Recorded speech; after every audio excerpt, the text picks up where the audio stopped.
지금 우리는 이 시편 23편을 이제 한 절 한 절 그리고 또 한마디 이것을 가지고 이제 쭉 살펴보고 있는데요. 오늘은 시편 23편 3절입니다. 내 영혼을 소생시키시고, 이 한마디를 이제 가지고 쭉 살펴보려고 준비를 했는데요. 저는 이 내 영혼을 소생시키시고 이거를 묵상하다가 예전에 나왔던 그 김주환 교수의 회복 탄력성이라는 책이 생각이 났습니다.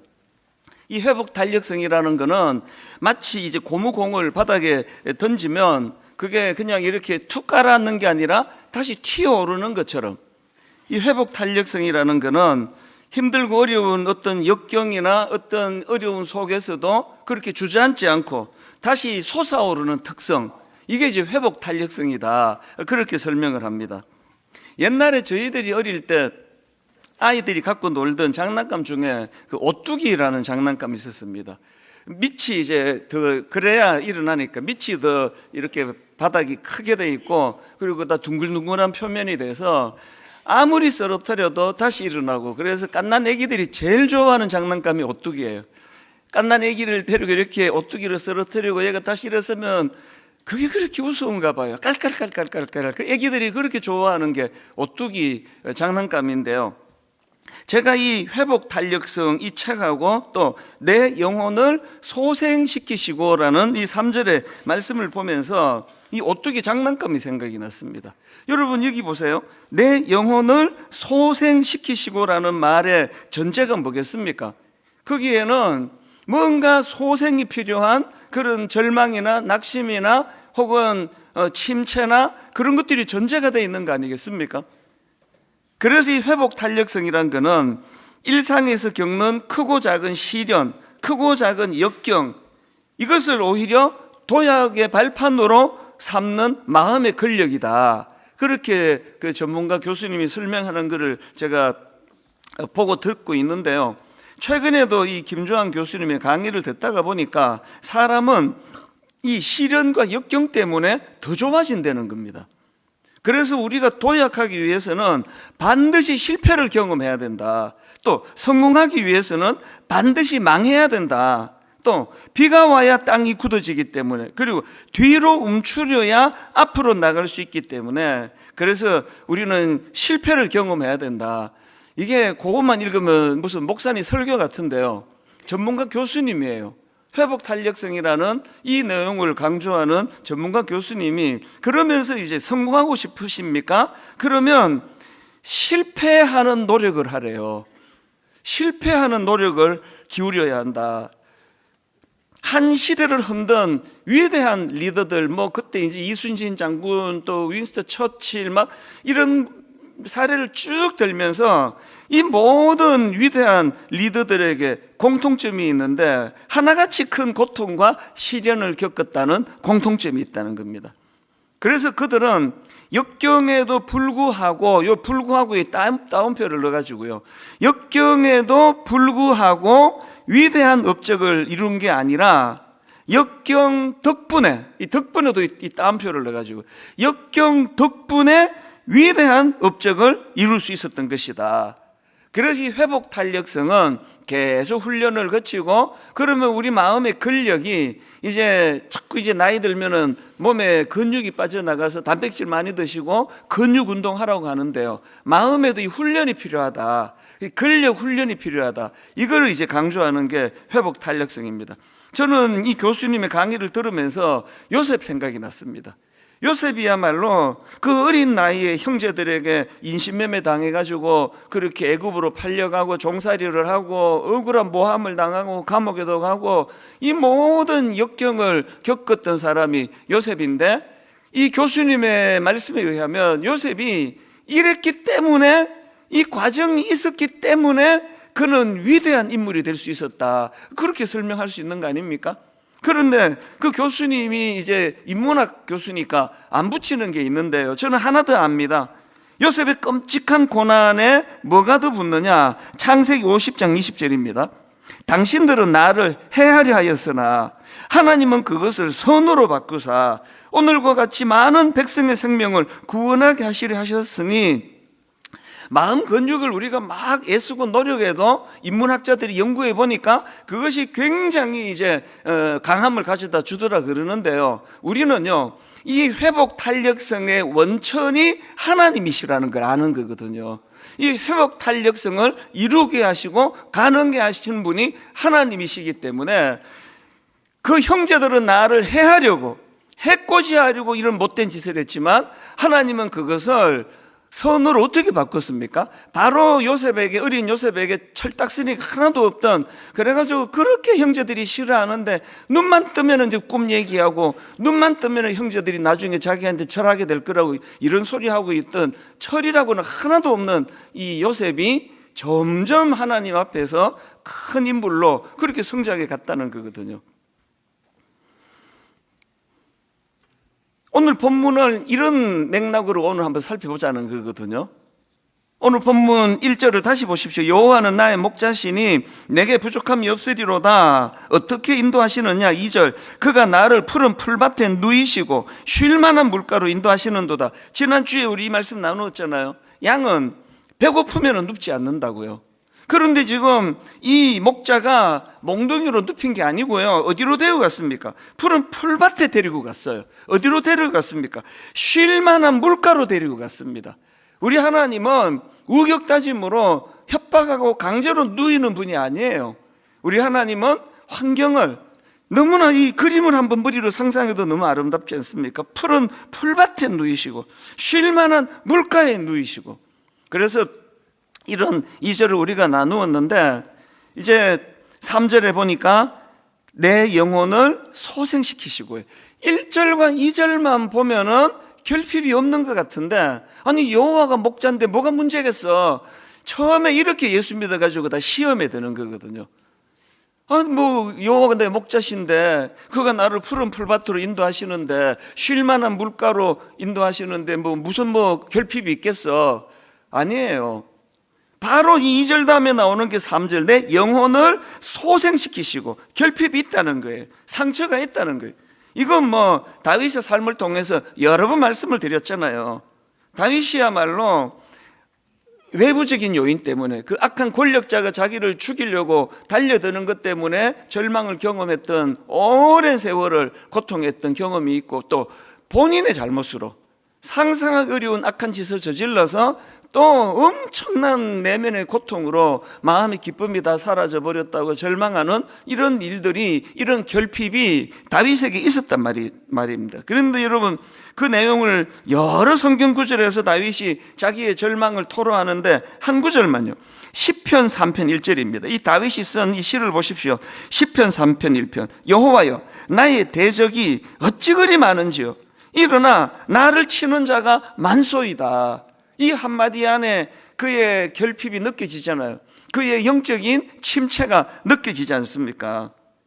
그런데 다윗은 우리 모두가 다 알지만, 아까 그 교수님의 주장에 하면 일상에서 겪는 크고 작은 역경, 시련, 어려움을 오히려 도약의 발판으로 삼은 인물이다. 그게 이제 회복 탄력성이거든요. 수많은 다윗이 겪는 시련이, 그것이 오히려 그걸 극복했기 때문에 위대한 인물이 된 것도 있지만, 그 과정 자체가, 그 고난이 다윗으로 하여금 굉장히 강인한 지도자로 그렇게 키워주셨다.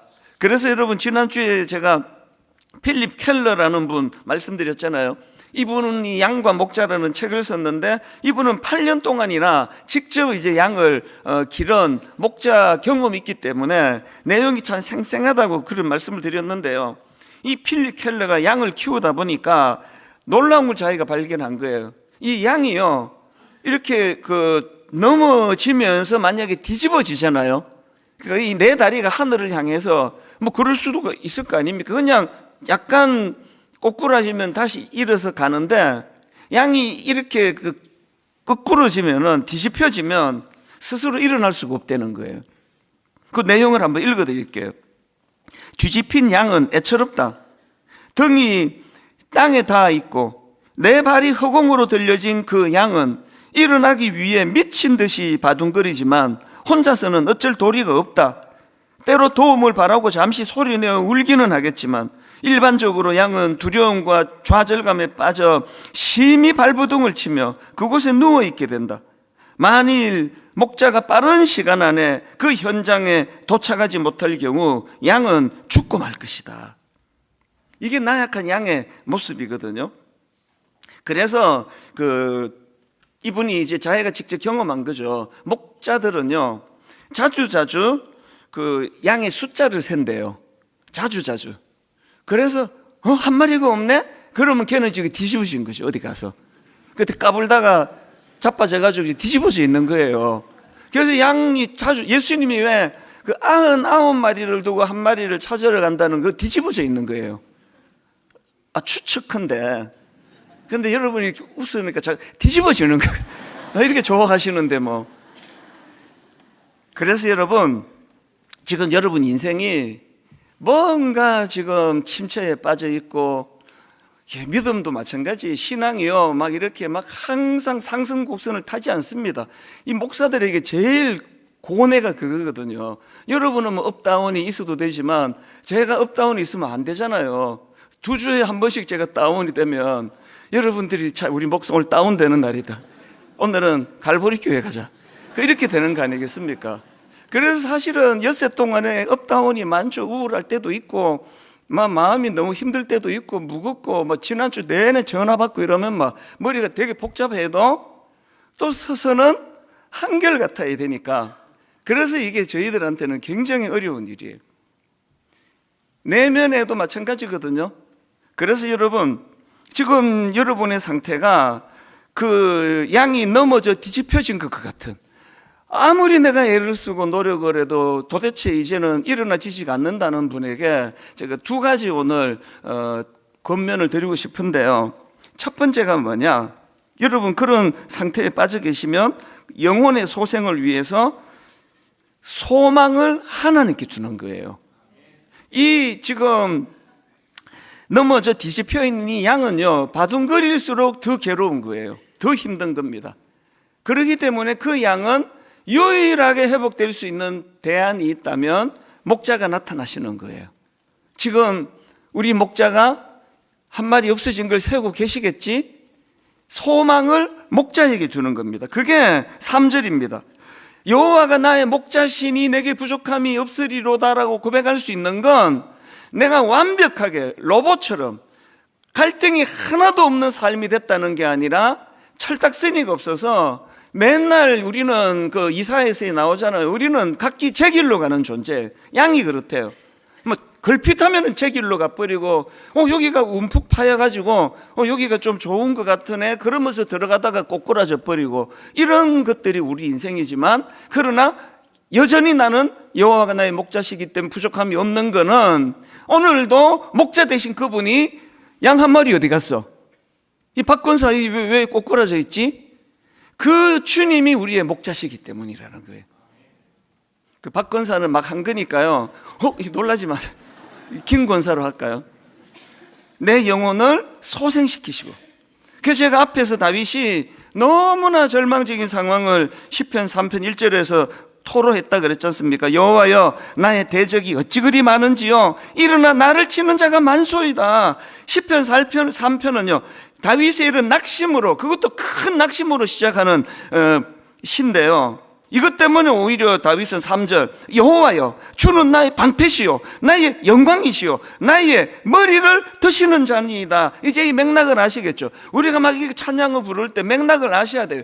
다윗이 이 3절을 왜 노래했다고요? 그는 지금 영적인 침체가 온 거예요. 그는 악한 것들이 너무나 자기를 죽이려고 달려들어 마음이 무너져 있는 거예요. 그는 지금 양으로 치면 넘어지면서 뒤집혀 있는 거예요. 다리 4개가 지금 허공에 떠 있는데, 더 지금 절망적인 거는 뭐냐 하면은요, 그 책의 저자가 하는 말이, 양이 그렇게 이제 뒤집혀 있으면은요, 공중을 빙빙 도는 독수리나 매 같은 날짐승이 나타난대요. 기가 막히게 나타나죠. 본능이니까. 그 장면 한번 상상해 보시겠습니까? 지금 뒤집혀갖고 다리 4개가 허공을 바둥거리는데 자기 힘으로는 일어날 수가 없는데, 이렇게 이제 뒤집혀 보니까 매가 지금 날고 있어요. 왜 빙빙 돌고 있습니까? 저 양이 기운 빠질 때까지 기다리는 거죠. 그래갖고 또 다른 책에 보니까요, 그렇게 기운이 빠질 때 확 달려들어가지고 눈을 파먹어버린다, 그런 책을 제가 본 적이 있습니다. 이 양의 심정을 여러분 아시겠습니까? 그런데 놀라운 게 뭐냐 하면은요, 자기는 지금 양다리가 하늘을 향해서 바둥거리고 있고, 보니까 지금 독수리가 매가 지금 기운 빠질 때까지 빙빙 돌고 있는 그 절망적인 상황이, 그게 희망이 되는 거예요. 왠지 아십니까? 그 책에 보니까요, 목자가 양을 세고 한 마리가 없네? 그러면 본능적으로 하늘을 본대요. 왜일까요? 독수리가 빙빙거리는 그 근처 가면 된대요. 이게 기가 막힌 그 책에서 제가 발견한 하나님의 일하심이에요. 원수들이 여러분 위에 빙빙 돌고 계시나요 지금? 여러분을 너무 이럴 때 남편이 딱 떠오르시면 안 됩니다. 누군가가 지금 여러분 머리 위로 빙빙 돌고 있으면 그게 너무 낙심이 되고 절망적인 상황인데, 그게 희망이라는 거죠. 얘는 도움이 필요해, 목자 되신 주님이. 그래서 그게 지금 그 3절에서 여호와여 주는 나의 방패시요 나의 영광이시요 나의 머리를 드시는 자니이다. 그리고는 5절에서 이렇게 그가 선포합니다. 내가 누워 자고 깨었으니, 이제 불면증이 없어졌네요. 내가 누워 자고 깨었으니 여호와께서 나를 붙드심이라. 그래서 이제 용기가 생긴 거죠. 6절, 천만인이 나를 둘러치려 하여도 나는 두려워 아니하리이다. 자기가 1절에서 나는 대적이 어찌 이렇게 많은지, 그래서 절망으로 시작했는데, 천만인이 나를 둘러치려 하여도 나는 두려워 아니하리이다. 자기가 이제 드디어 바둥거려 가지고 일어나게 된 거 아니에요. 다시 이제 그 매를 피해 가지고 도망간 게 아니에요. 상황은 똑같아요. 그런데 여호와가 나의 목자시니 내게 부족함이 없으리로다. 목자가 계시는 거구나. 그래서 여러분, 이래도 일이 안 되고 저래도 일이 안 되면은요, 그때는요, 여러분 소망을 하나님께 두십시오. 하나님께 소망을 두라, 이렇게 제가 적었는데, 소망에다가 강조를 좀 두신다면 소망을 하나님께 두라. 그래서 여러분 시편 62편 1절에도 보니까 나의 영혼이 잠잠히 하나님만 바라며, 나의 영혼이 잠잠히 하나님만 바라며, 방송실에서 하나님만 바라며를 좀 굵은 색깔을 좀 넣어주면 좋겠고요.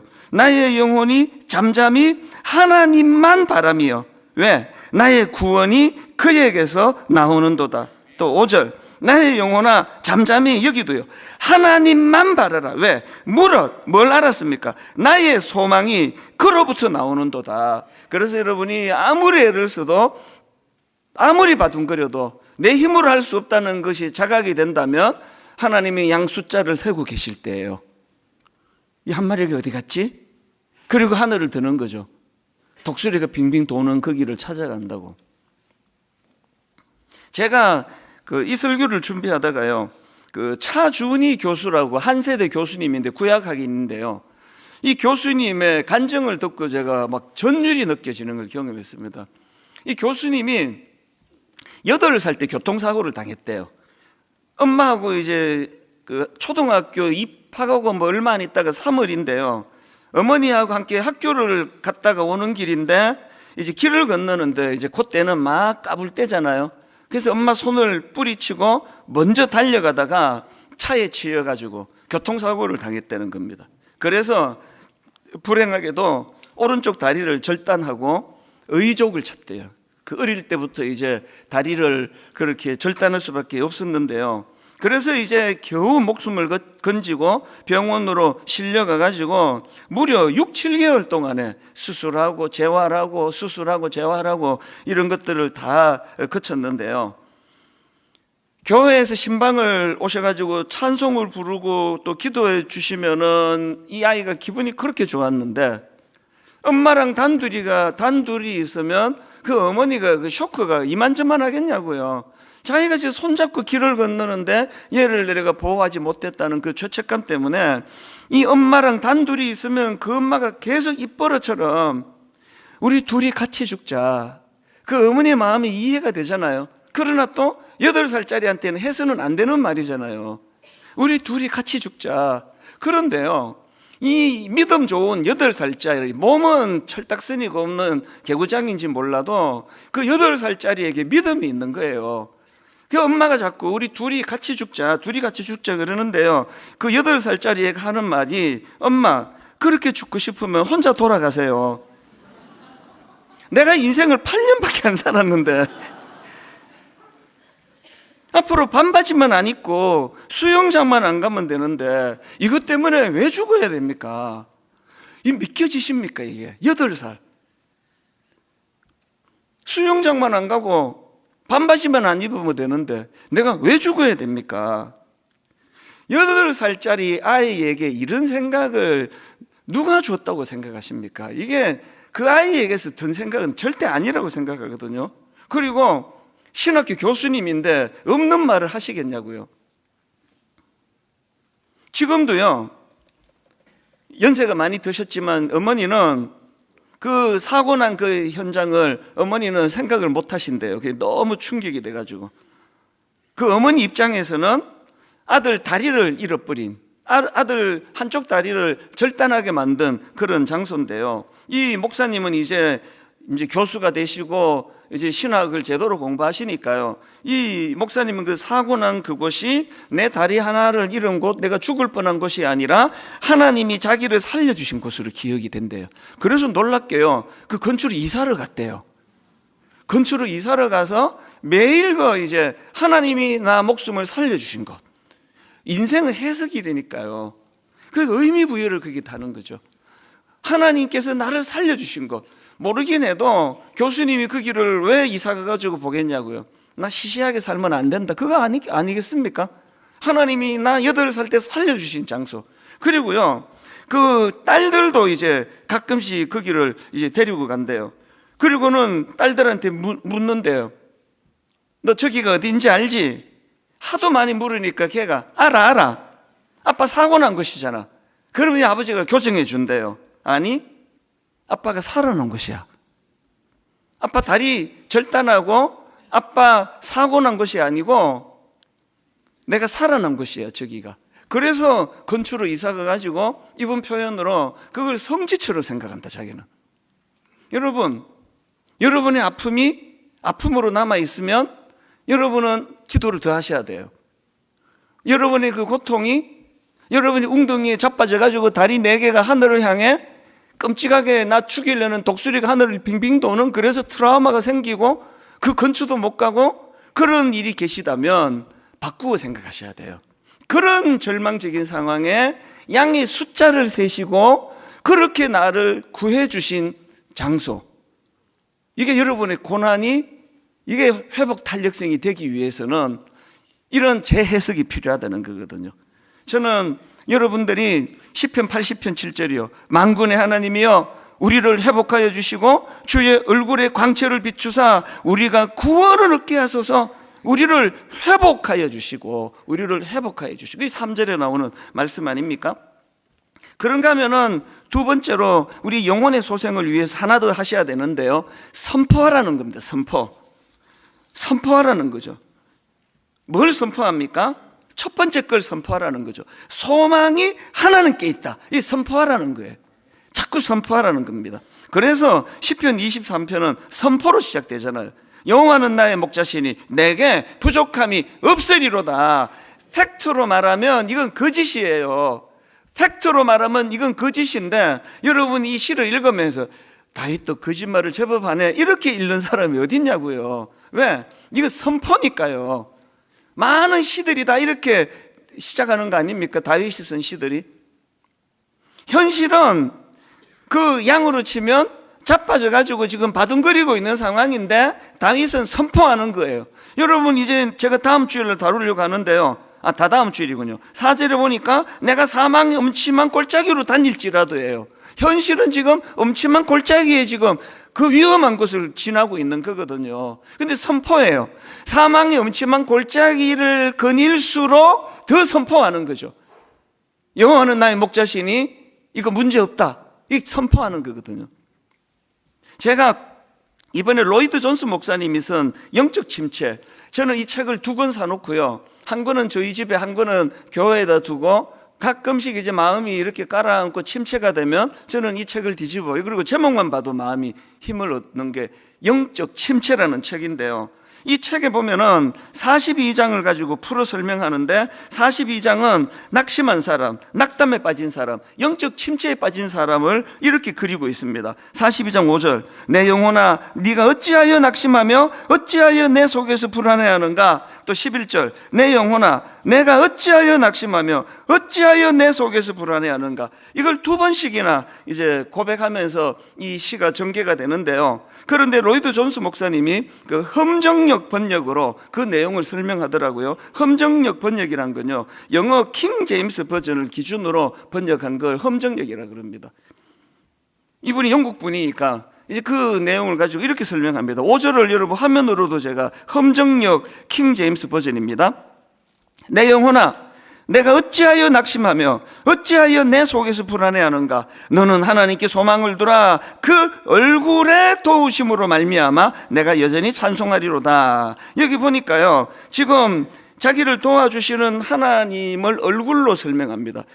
하나님의 그 얼굴의 도우심으로 말미암아 내가 여전히 찬송하리로다. 이렇게 5절에서는 하나님의 얼굴을 지금 표현을 하고는요, 그 다음 11절을 보십시오. 또 험정역입니다. 내 영혼아 내가 어찌하여 낙심하며 어찌하여 내 속에서 불안해하는가. 너는 하나님께 소망을 두라. 내 얼굴에 화색을 주시는 내 하나님을 내가 여전히 찬송하리로다. 모든 분들이 다 겪어서 아시죠? 절대로 감출 수 없는 게 근심하는 사람의 표정이라는 걸요. 그래서 뭐 아무리 노력을 하고 노력을 해도 다 알아요. 얼굴에 지금 근심이 쓰여 있기 때문이에요. 그런데 지금 이 시편 기자는요, 자기 스스로에게 뭘 권면합니까? 내 영혼아 네가 어찌하여 낙심하며 어찌하여 내 속에서 불안해하는가. 너는 하나님께 소망을 두라. 그가 나타나 도우심으로 말미암아 내가 여전히 찬송하리로다. 지금 그 로이드 존스 목사님이 강조하고 싶은 건요, 너무나 얼굴이 흑빛이 되고 낙심이 되고 좌절이 되는 그런 상황이랄지라도 험정역으로 우리가 하나님께 소망을 두고 그분을 우리가 선포하면 그분의 얼굴의 도우심으로 말미암아 내 얼굴에 화색을 주신다는 그 대비거든요. 그래서 여러분, 이 시편 42편을 쓴 기자는요, 지금 맥없이 누워있는 자기 자신, 얼굴은 잿빛이 되고 얼굴은 사색이 돼서 드러누워가지고 그 양처럼 지금 다리 4개를 하늘로 쳐들고 바둥바둥거리는 양처럼 돼 있는 자기 자신을 방치하지 않고 계속 자기에게 말을 건네는다는 거거든요. 이 로이드 존스 목사님 책에 이 부분 이렇게 말을 합니다. 자아가 우리에게 말을 걸게 하지 말고, 다시요, 자아가 우리에게 말을 걸게 하지 말고 우리가 자아에게 말을 걸어야 합니다. 이게 뭔지 아시겠죠? 대부분의 인생이 불행한 이유는요, 우리 자아가 우리에게 자꾸 엄포를 놓고 겁을 줘요. 너 이제 끝났다. 너 이러고 어떡하냐. 자아가 우리에게 말을 건네기 전에 우리가 자아에게 말을 걸어야 합니다. 그래서 여러분, 인생의 불행 대부분이 우리가 자아에게 말을 건네기 전에 자아가 우리에게 말을 건네는 거라고 하는 그 내용이 여러분 뭐냐? 아침에 눈을 딱 뜨면은 아무 생각이 없잖아요. 자고 딱 일어났는데 자아가 여러분에게 말을 건네요. 잘 잤냐? 흠나는 하루가 예고될 것이다. 못 느끼세요? 저만 자아가 유난히 설치나? 아침에 막 생각하는 건 내가 내 의지로 생각하는 거고요. 아침에 일어나서 양치하면 자아가 말을 건네요. 아이고 어제도 힘들었는데 뭐 오늘이라고 뭐 달라질 거 있겠냐? 그게 자아가 말을 건네는 거, 본능이. 오늘도 힘들겠네? 어쩌냐? 자아가 말을 건넨대요. 그런데 여러분, 저절로 떠올라서 어제 있었던 기분 나빴던 일을 상기시켜주는 자아가 내게 영향을 미치기 전에 우리가 어떻게 한다고요? 먼저 자아에게 선포하는 거예요. 내 영혼아 네가 어찌하여 낙심하느냐. 내 영혼아 네가 어찌하여 낙심하며 어찌하여 내 속에서 불안해하느냐? 이 자기 보고하는 소리잖아요. 내 영혼한데. 저는 이걸 오래전에 원리를 알아가지고 저는 이게 너무나 효과를 보는 사람이에요. 저는 저에게 더 객관하려고 막 이름도 부르고 그런다잖아요. 이찬수 너 정신 차려라. 뭐가 힘드냐? 하나님이 죽었냐? 힘내란 말이야. 여러분 해보세요. 자아가 내게 말을 건네기 전에 내가 자아에게 선포하는 거예요. 여호와는 나의 목자시니 아무 문제 없다고, 나는 부족한 게 없다고, 상황은 지금 양처럼 자빠져가지고 다리 4개를 바둥거리는데 독수리가 지금 호시탐탐 눈을 파먹으려고 노리고 있는 그런 상황인데 내가 자아에게 선포하는 거예요. 목자가 지금 양 숫자 세고 계신다. 목자가 지금 저 독수리 지금 벌써 발견했다. 선포하는 거예요. 시편 23편을 한번 가만히 보세요. 거기에 현실은요 막 부정적인 내용이 굉장히 많이 들어오잖아요. 그런데 1절에 더 선포하고 보는 거거든요. 이 로이드 존스 목사님의 그 말을 제가 글을 읽어드리고 말씀을 마치려고 합니다. 자, 들어보세요. 자아의 말을 듣지 마십시오. 자아에게 덤벼드십시오. 자아에게 말하십시오. 자아를 책망하십시오. 야단치십시오. 권면하십시오. 격려하십시오. 자아의 말을 맥없이 듣고 있다가 기운을 잃고 주저앉지 말고 여러분이 알고 있는 사실들을 자아에게 상기시키십시오. 자아가 여러분을 멋대로 휘두르게 내버려두면 앞으로도 계속 휘두르려 들 것입니다. 마귀는 우리를 침체시키기 위해 자아를 장악하고 활용합니다. 그럴 때 우리는 시편 기자처럼 벌떡 일어나 말해야 합니다. 내 영혼아, 네가 어찌하여 낙심하며 어찌하여 내 속에서 불안해하는가? 더 이상 그러지 말라고 하십시오. 너는 하나님께 소망을 두라고 하십시오. 그 얼굴의 도우심으로 말미암아 찬송하고 내 얼굴에 화색을 주시는 내 하나님을 찬송하라고 하십시오. 누구에게 하라는 거예요? 내 자아에게 하라는 거예요. 오늘 이 시대는 사단이 자아를 장악하고 있는 시대예요. 그래서 날마다 내 안으로는 좌절감, 타인에게 대한 분노, 걸핏하면 분노, 그건 내 안이 지금 심히 피곤하기 때문이에요. 여러분의 남편이, 여러분의 아내가 여러분에 대하여 분노가 많으면요 1차적으로 우선 그를 불쌍히 여기십시오. 여러분도 화가 나겠지만 우선 그건 불쌍한 상황이에요. 이렇게 할 수 없을까요? 여러분의 아내가 아침에 뭔가 여러분에게 아무 일도 아닌 거 가지고 막 정색을 하고 그렇게 소리 지르고 그러면 이렇게 상상하세요. 영적인 영안을 열고 우리 아내가 지금 다리 4개가 하늘을 향해 바둥거리고 있는, 자기 힘으로는 일어날 수가 없으니까 짜증이 많이 났나 보다. 이럴 때는 피하는 게 상책이에요.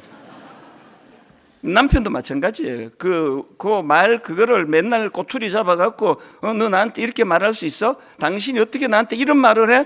그 밤에 와가지고 또 당신이 어떻게 이런 말을 나한테 해? 그건요 신혼 때나 하게 두세요. 그 말을 할 수밖에 없는 그 내면을 들여다보면 그게 우리 아내가 지금 절규를 하는구나, 비명이라고 들으시면 되거든요. 그래서 여러분, 타인에게, 가장 가까운 사람에게, 사랑하는 사람에게 그러지 말고 자기 자아한테 하라는. 자아. 이찬수 정신 차려라. 네가 목사잖아. 네가 네 이러면 어떡하냐. 자아에게 말하는 거예요. 그리고 여호와가 나의 목자시니 내게 부족함이 없으리로다. 선포하는 게 선포. 한번 따라 해보시고 이제 우리가 찬양을 부르겠습니다. 여호와는 나의 목자시니, 여호와는 나의 목자시니 내게 부족함이 없으리로다. 우리 찬양을 같이 부르면 좋겠습니다. 나의 영혼이 잠잠히 하나님만 바라며 나의 구원이 그에게서 나는도다.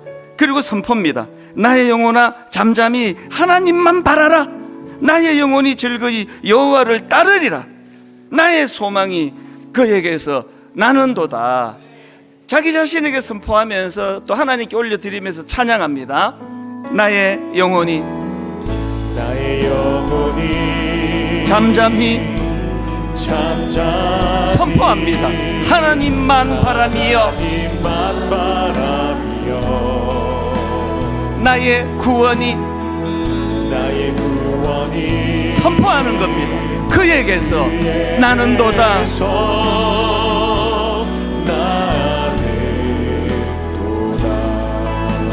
나의 영혼아 잠잠히 선포하는 겁니다. 하나님만 바라라. 나의 소망이 선포하는 겁니다. 저에게서 나는도다. 이 아침에 온 마음을 다하여 선포합니다. 오직 주만이 나의 반석, 나의 구원이시니 오직 주만이 나의 산석. 선포하십시오. 내가 요동치 아니하리. 나의 영혼이 간절히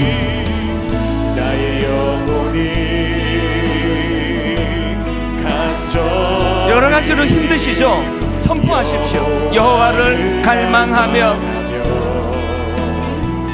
나의 입술이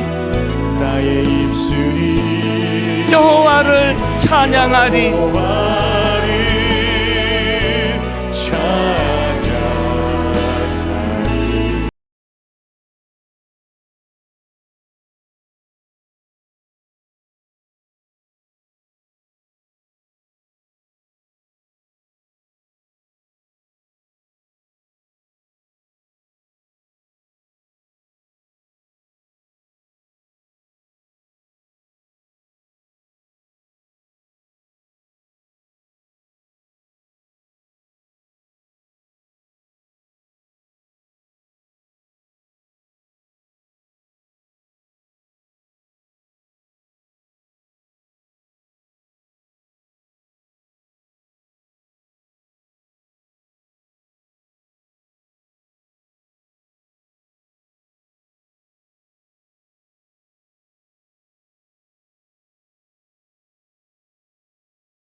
노래합니다. 나의 구원, 나의 영광.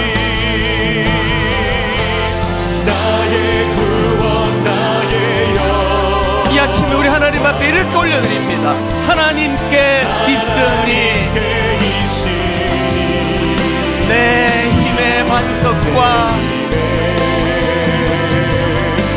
여호와는 나의 목자시니 피난처 되시네. 오직 주만이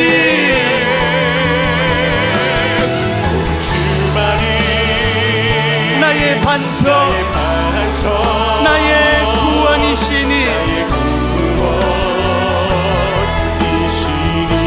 오직 주만이 나의 산성,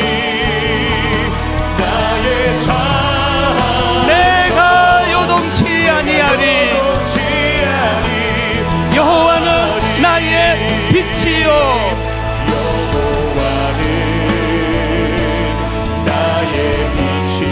선포하십시오. 여호와는 나의 구원이시니 내가 누구를 두려워하리요.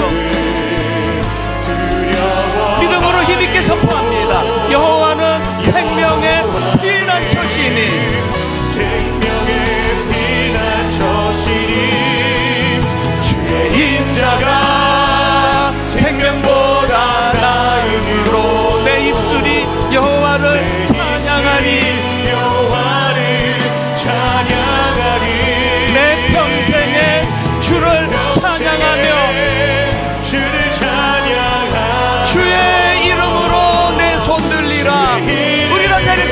따라서 다시 한번 여호와는 나의 빛이요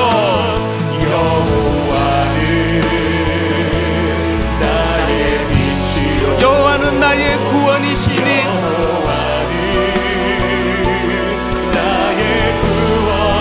내가 누구를 두려워하리요 여호와는 생명의 피난처시니 이 아침에 믿음으로 선포하십시오. 주의 인자가 생명보다 나음으로 내 입술이 여호와를 찬양하리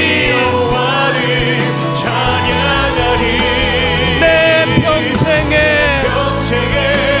주를 찬양하며 주의 이름으로 내 손 들리라 주의 이름으로 내 손 들리라 주의 이름으로 내 손 들리라. 여러분 회복을 꿈꾸며 기도하십시오. 여러분 내 영혼을 소생시켜 주시는 그분 하나님, 내가 지금 영적인 침체에 빠져 있습니다. 하나님, 그 양처럼 지금 자빠져 있는데 일어날 수가 없습니다. 나를 해하는 독수리가 매가 공중을 맴돌고 있습니다. 그럴 때 내 영혼에게 선포하는 겁니다. 목자 대신 주님 양수를 세고 계신다. 독수리가 지금 상공을 저렇게 빙빙 도는 걸 보고 계시다. 나를 구원하러 달려오실 것이다. 믿음으로 선포하며 우리 합심해서 통성으로 같이 기도하시겠습니다. 살아계신 하나님 아버지, 오늘 이 아침에 하나님 앞에 예배자의 자리로 나아가게 주시니 감사합니다. 우리 모든 아버지 성도들의 입술에서 여호와는 나의 빛이시라고, 여호와는 나의 구원이시라고, 그렇기 때문에 내가 누구를 두려워하겠느냐고, 여호와는 우리 삶의 우리 생명의 피난처가 되시기 때문에 우리는 두려움이 없으리라고 내 영혼에게 선포하기를 원합니다. 하나님, 오늘 이 예배를 통하여 목자 되신 주님이 내 인생에 개입해 주신다는 사실을 인식하고 다시 한번 힘을 얻는 아름다운 시간이 되게 하여 주시옵소서. 살아계신 하나님, 하나님의 크신 자비하심과 인자하심과 긍휼하심, 오늘도 우리들 삶 가운데 역사하는 은혜가 되시려 믿사오니 하나님 함께하여 주시옵소서. 오늘의 선포하며 주의 그 인도하신 가운데